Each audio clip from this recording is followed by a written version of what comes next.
Mr. President, I encourage folks to take a close look at this picture of a forest ablaze in Oregon. Right now, there are innumerable fires burning across our state. Now, some of them are called complexes. A fire complex, maybe it's referred to as a single fire complex, but that means that there may be 10 or 20 different fires within that area. Because what we're seeing more and more with the changing climate, with climate disruption, is that we have lightning storms that sweep over our forests, will light up and create multiple fires at one time. And then, because the forest is so much drier, they burn fiercely. Now, just last week, Mary and I were hoping to spend a couple days out on the Pacific Crest Trail.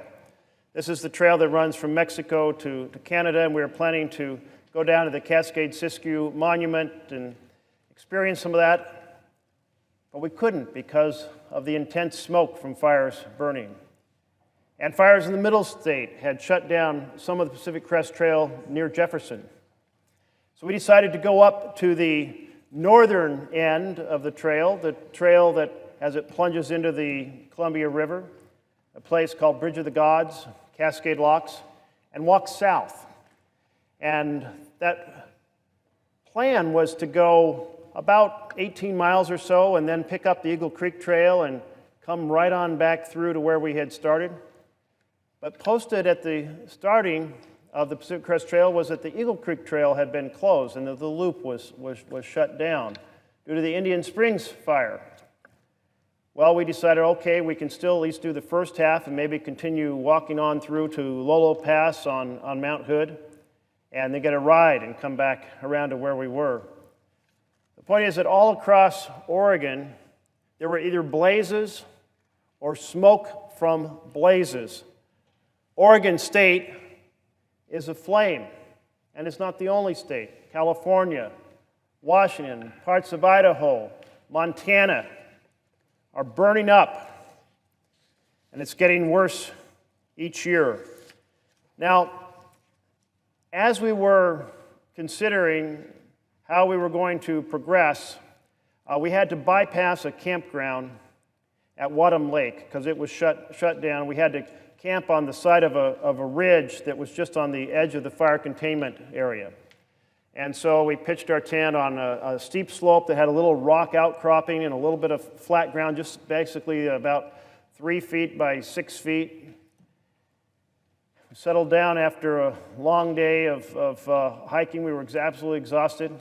About 1 in the morning, I woke up and I got a strong whiff of smoke.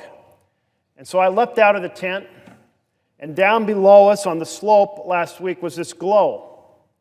And immediately I was concerned that fire had leapt into the valley below us. And you do not want to be on a steep slope upstream from a fire, especially when that's the direction the wind is blowing as it was.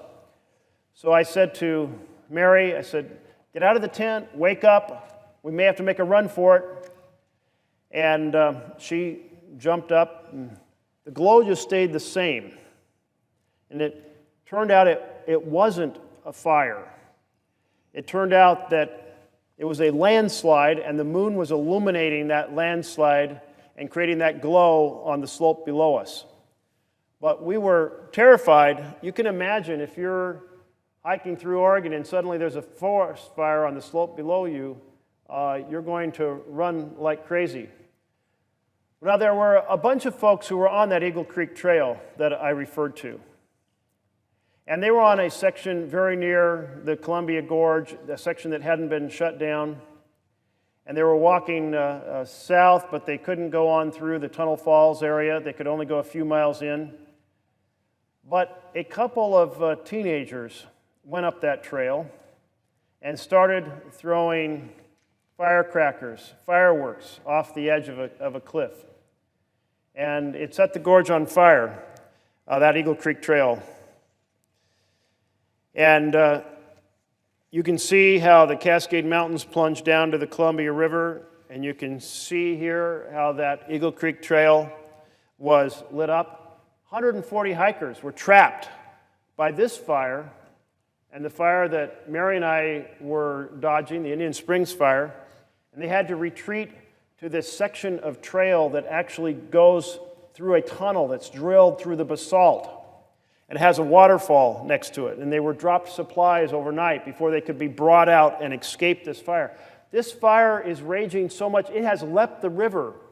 The Columbia River, the largest river by river flow volume in the United States of America, it leapt this river to the state of Washington.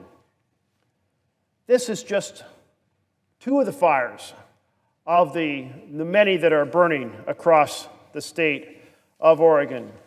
There's also the Chetco Bar Fire, which is even larger than the Eagle Creek Fire. Chetco Bar Fire has continued and now has burned 176,000 acres of Douglas fir and oak and manzanita brush fields. There's 1,700 people working to contain this fire right now, and as of yesterday, it was just 5% contained. And as of yesterday, the Eagle Creek Trail was just 5% contained. Fires are a big problem that's just getting bigger. There are 65 large fires burning across the United States. 19 of those are in Oregon.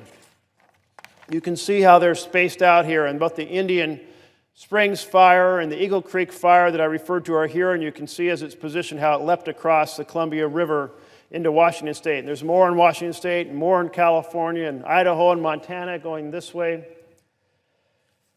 19 of those 65 big fires are represented right here. Another 23 are in nearby Montana. Over the last decade, we've seen an average of about 50,000 fires in America each year, forest fires, with an average of about 5.5 million acres being burned.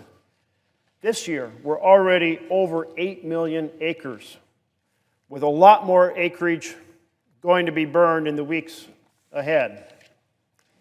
In Oregon, we have seen an average of about 493,000 acres a year burn. We're over 550,000 acres now and counting. So what happens on these intense fire years? What happens is we run out of money to fight these fires. And then we engage in something called fire borrowing. There is no FEMA for fires, no Federal Emergency Management Agency for fires. So the Forest Service says, well, we must fight these fires, and I can tell you that a tremendous number of helicopters and planes and ground crews are involved in this effort. It's very expensive to fight them. We run out of money, and the Forest Service has to borrow from other accounts, from the Hazardous Fuels Fund that tries to reduce the amount of fuels that will create fires on the front end. So we decrease our effort on the front end in order to fight the fires on the back end. Forest management funds, forest restoration funds, forest conservation funds, road maintenance funds, and funds that are designed to prepare for future timber sales. All of those are borrowed from. So I have been pushing, I have been fighting for us to get the funds now, right now, to make sure we don't engage in fire borrowing to have to address this challenge. And we have a compromise that's been worked out that's going to help. In the continuing resolution, the funds are based not on the amount the administration wanted, but on the FY17 level, fiscal year 17 level, that included $400 million of buffer funds. So a quarter of what was authorized in fiscal year 17 is now going to be available, and available retroactively so that it can be used and spent in September, which is still in fiscal year 17, so that in the immediate moments we won't have to engage in fire borrowing. That's a victory. And I want to thank the co-chairs of the Appropriations Committee for working so hard to help us get this provision that will stop the fire borrowing problem in the short term. But in the near future, after we're into fiscal year 18, into October, we will be short funds that were spent for FY17. And so that will be a challenge that we'll have to continue to address in the year to come. We're all thinking a lot about Harvey and the impact on Houston and Texas. And we're all worried about Irma and the fact that it's hitting Puerto Rico and it's aimed for Florida. But let us not forget the fires burning all over the United States at an unprecedented rate that we need to make sure we address as well. Now, under this provision I just mentioned, this compromise that will be helpful in the short term, Office of Management and Budget has control. And we need to make sure that they actually exercise that control and release those funds. So we'll have to keep pushing. So far this year, the Secretary of Commerce has declared 9 disasters for fisheries. And another disaster assistance request is pending in Southern Oregon and in Northern California. When these fisheries close, our fishermen and their families are in deep trouble. Their expenses don't disappear. The mortgages on their vessels, their mooring fees, the maintenance, and of course they have to keep being able to pay their basic living expenses. So when they are told they have to stay in port because a fishery is closed because of a fishing disaster, then it is an enormous challenge that we need to help respond to. And it's not just for the fishermen themselves, but the entire community. The recreational anglers as well as the commercial fishermen, the processors, the gear stores, the boat repair facilities, the tourism, all of it's impacted. So let us not forget that we have 9 declared disasters for fisheries, and we should make sure we respond and assist these communities. Thank you, Mr. President.